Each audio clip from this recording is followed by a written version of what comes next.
Nous ferons de notre mieux pour comprendre ce qu'il dit exactement comme il le voulait, car si nous n'agissons pas ainsi, nous risquons de substituer notre folie à sa sagesse. Comprendre les écrits d'un homme vivant ou mort peut signifier deux choses différentes que nous désignerons pour le moment par les termes d'interprétation et d'explication. Par interprétation, nous désignons la tentative de savoir ce que l'homme en question a dit et comment il a effectivement compris ce qu'il a dit, qu'il ait ou non exprimé explicitement cette compréhension. Par explication, nous désignons la tentative de connaître certaines implications de ces propos dont il n'avait pas conscience.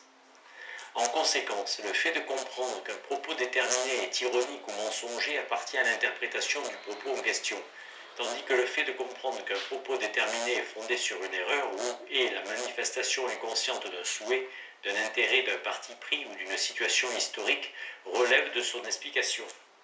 Il est évident que l'interprétation doit précéder l'explication.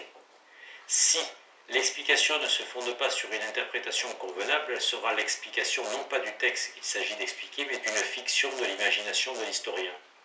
Il est pareillement évident que dans l'interprétation, la compréhension de la signification explicite d'un énoncé doit précéder la compréhension de ce que l'auteur connaissait, mais qu'il n'a pas dit explicitement.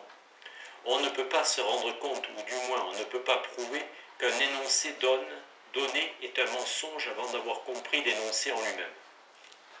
La compréhension dont la vérité peut être démontrée des termes ou des pensées d'un autre homme se fonde nécessairement sur une interprétation exacte de ces énoncés explicites. Mais l'exactitude peut signifier des choses différentes selon les cas. En certains cas, l'interprétation exacte implique l'estimation soigneuse de chacun des termes employés par l'auteur. Une considération aussi soigneuse serait tout à fait inappropriée dans le cas d'une remarque de hasard, faite par un penseur ou un orateur médiocre. Pour savoir quel degré ou quel genre d'exactitude est requis pour la compréhension d'un texte donné, il faut par conséquent tout d'abord connaître les habitudes d'écriture de l'auteur. Mais dans la mesure où ces habitudes ne peuvent être véritablement connues que grâce à la compréhension de l'œuvre de l'auteur, il semble que l'on ne puisse s'empêcher de commencer par des notions préconçues que nous avons du caractère de cet auteur. La démarche serait plus simple s'il y avait un moyen de connaître avec certitude la manière d'écrire d'un auteur avant d'interpréter ses ouvrages. On observe généralement que l'écriture répond à la lecture. En règle générale, les écrivains soigneux sont des lecteurs soigneux et vice-versa. Un écrivain soigneux doit être lu soigneusement. Il ne peut savoir ce que signifie une lecture soigneuse s'il n'a pas lui-même pratiqué une telle lecture. La lecture précède l'écriture. Nous lisons avant d'écrire. Nous apprenons à écrire en lisant.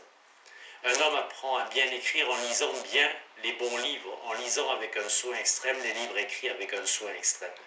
Nous pouvons par conséquent acquérir une connaissance préalable des habitudes d'écriture d'un auteur en étudiant ses habitudes de lecteur.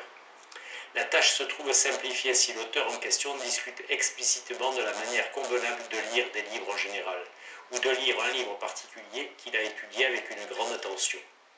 Spinoza a consacré tout un chapitre de son traité à la question de savoir comment lire la Bible, qu'il l'avait lu et relu avec un très grand soin. Pour savoir comment lire Spinoza, nous ferons bien de jeter un coup d'œil sur ses règles pour la lecture de la Bible. Spinoza soutient que la méthode d'interprétation de la Bible est identique à la méthode d'interprétation de la nature.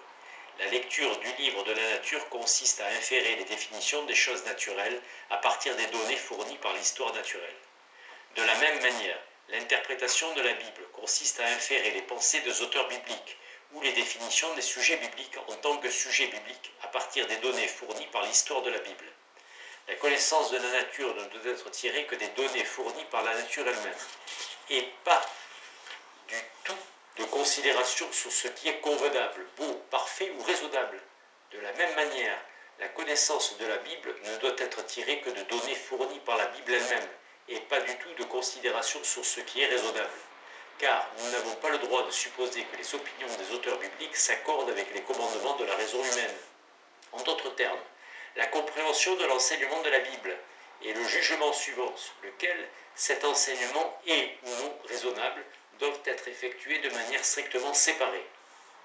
Nous ne pouvons pas non plus identifier la pensée des auteurs bibliques avec l'interprétation traditionnelle, à moins que nous prouvions tout d'abord que cette interprétation remonte à des affirmations orales des auteurs bibliques. Par ailleurs, il nous faut, du fait que les auteurs bibliques sont multiples, comprendre chacun d'eux en lui-même. Avant la recherche, nous n'avons pas le droit de supposer qu'ils s'accordent tous entre eux. Il faut comprendre la Bible exclusivement en elle-même, ou encore on ne peut rien accepter comme enseignement biblique si cela n'est pas clairement corroboré par la Bible elle-même. Ou encore, il faut tirer toute la connaissance de la Bible elle-même, à l'exclusion de toute autre chose. L'histoire de la Bible, telle que Spinoza cela représente, se compose de 3 parties. Une parfaite connaissance de la langue de la Bible. B. Le rassemblement et le clair ordonnancement des énoncés de chaque livre biblique sur chaque sujet important. C. La connaissance de la vie sur tous les auteurs bibliques, comme de celle de leurs personnages, de leur tournure d'esprit et de leur intérêt. La connaissance de l'occasion et de l'époque de la composition de chaque livre biblique, de ses destinataires, de son destin, etc. Ces données, ou plus précisément les énoncés bibliques rassemblés et convenablement ordonnés, compris à la lumière de la grammaire, de la paléographie, de l'histoire, etc., sont la base de l'interprétation proprement dite, qui consiste à inférer par un raisonnement légitime, à partir des données en question, la pensée des auteurs bibliques. Ici encore, il faut suivre le modèle de la science naturelle. Il faut d'abord s'assurer des éléments les plus universels ou les plus fondamentaux de la pensée biblique, c'est-à-dire de ce que tous les auteurs bibliques présentent explicitement et clairement comme un enseignement valable pour tous les temps et destiné à tous les hommes. Après quoi, il faut descendre aux thèmes dérivés ou moins universels, comme l'enseignement de la Bible à propos de sujets moins généraux, et comme les enseignements particuliers aux auteurs bibliques individuels. La formulation par Spinoza de son principe herméneutique, toute la connaissance de la Bible doit être tirée exclusivement de la Bible elle-même, ne dit pas avec précision ce qu'en fait il implique. En premier lieu, la connaissance de la langue de la Bible doit tout d'abord être tirée, maintient-il, non pas de la Bible, mais d'une certaine tradition. Par ailleurs, pour ce qui est de la connaissance des vies, etc., des auteurs, et pour ce qui est du destin de leurs ouvrages, il peut n'être pas impossible de la tirer partiellement de la Bible, mais il n'y a assurément aucune raison de se faire un devoir de la tirer exclusivement de la Bible. Spinoza lui-même a bien accueilli toute information extérieure solide susceptible de jeter quelque lumière en de telles matières.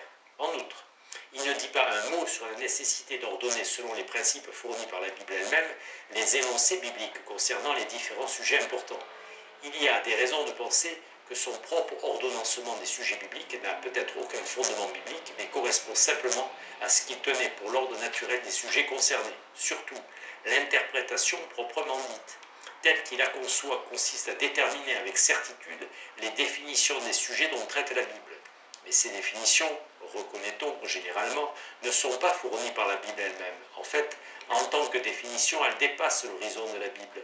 Ainsi, l'interprétation de la Bible consiste-t-elle non pas à comprendre les auteurs bibliques exactement comme ils se comprenaient eux-mêmes, mais à les comprendre mieux qu'ils ne se comprenaient eux-mêmes. Il nous est permis de dire que la formulation par Spinoza de son principe herméneutique n'est pas autre chose qu'une expression outrée et par conséquent inexacte de l'opinion suivante.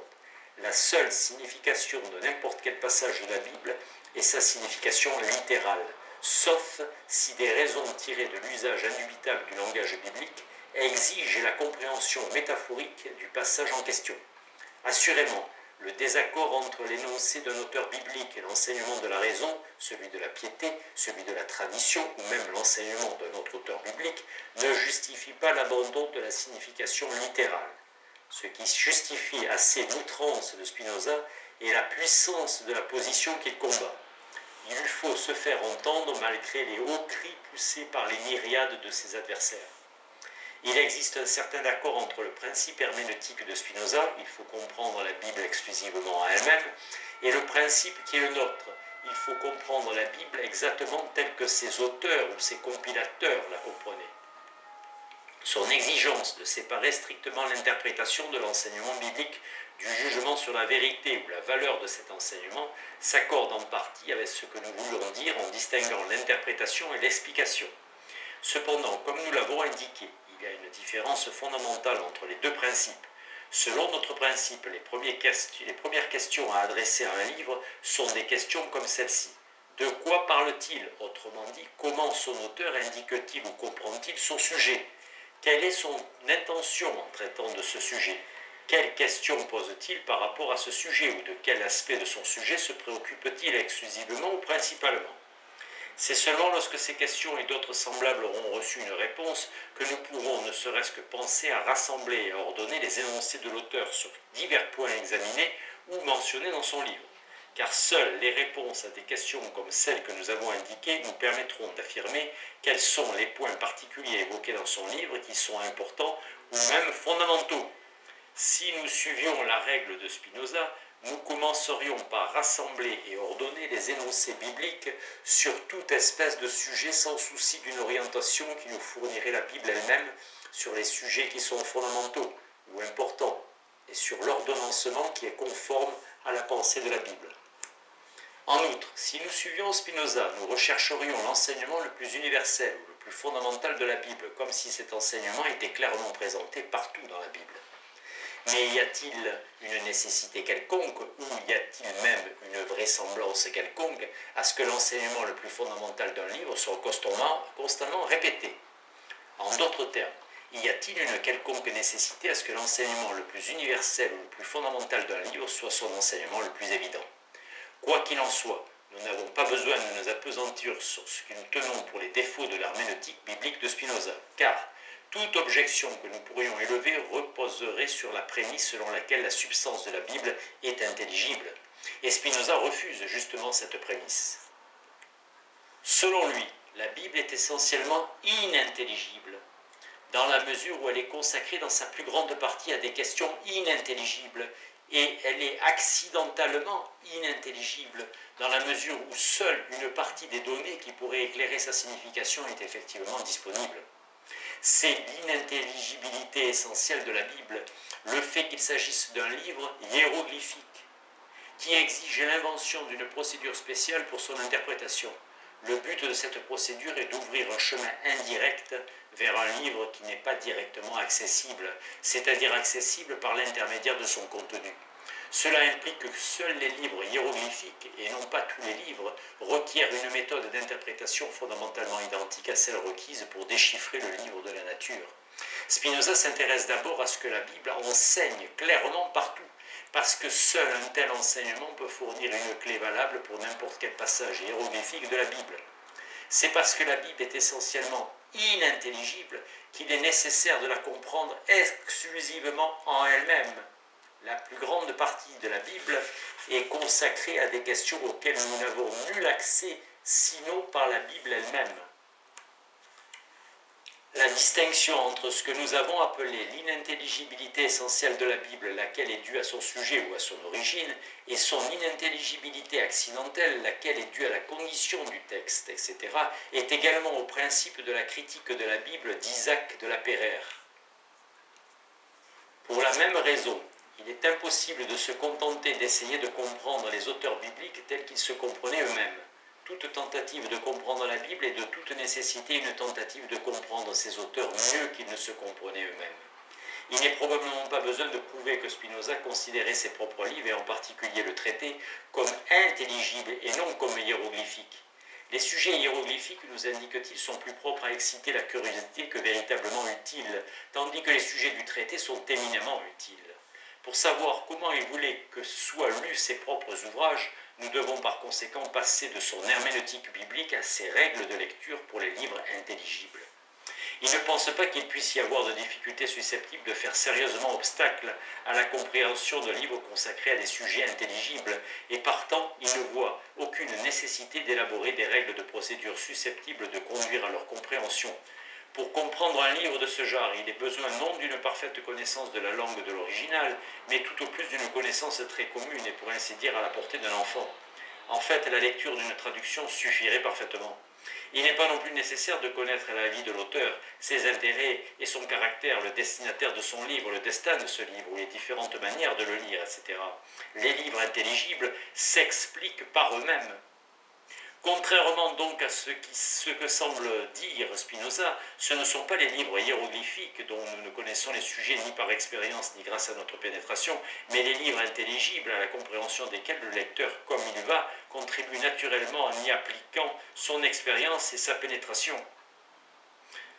qui peuvent et qui doivent être compris en eux-mêmes, car s'il faut inférer indirectement la signification des livres hiéroglyphiques, à partir de données que le livre lui-même ne fournit pas, la vie de l'auteur, le destin du livre, etc., la signification de livres intelligibles peut et doit être déterminée directement par l'examen de leur contenu et de l'intention de l'auteur, c'est-à-dire de choses que l'on ne peut parvenir à connaître que par l'ouvrage lui-même.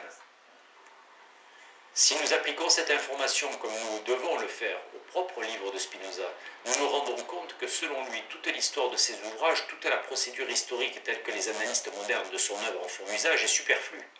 Et par conséquent, pour vous nous ajouter, elle est plutôt un obstacle à la compréhension de ses ouvrages qu'un moyen pour y parvenir.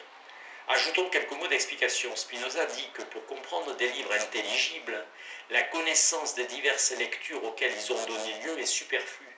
Mais il dit également qu'il n'a jamais existé de livre sans lecture erronée.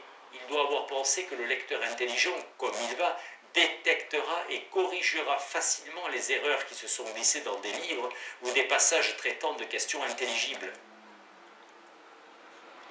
Ce manque de contrôle de l'impression de l'ouvrage par l'auteur se fait particulièrement remarquer dans l'éthique, et les incertitudes concernant le texte qui en découlent sont si profondes que l'interprétation même des doctrines spinozistes relève d'une décision personnelle du critique. Spinoza dit que pour la compréhension de livres intelligibles, la connaissance du caractère ou de la tournure d'esprit d'un auteur est superflue, mais lorsqu'il discute de l'intention du prince de Machiavel, qui ne pouvait tenir pour un livre hiéroglyphique, il ne prend une décision qu'en tenant compte de la sagesse ou de la prudence, aussi bien que de l'amour de la liberté politique de son auteur. Spinoza répondrait probablement qu'il fondait alors sa décision non pas sur une connaissance préalable, ou en tout cas sur une connaissance extérieure de la vie et du caractère de Machiavel, mais sur ce que remarquerait tout lecteur intelligent du prince ou des discours sur Tite-Live. Spinoza affirme que même les présentations obscures de questions intelligibles sont intelligibles, mais il savait sans doute qu'un nombre non négligeable d'auteurs traitant de questions intelligibles se contredisent. Il répondrait probablement que si un auteur se contredit, le lecteur fait bien s'il suspend son jugement sur ce que pensait l'auteur sur le sujet concerné, et s'il utilise plutôt ses propres forces pour découvrir par lui-même, entre deux affirmations contradictoires, celle qui est vraie. L'examen de l'éventualité que la langue de l'auteur autorise une interprétation métaphorique de l'une des deux affirmations contradictoires, et dans le cas de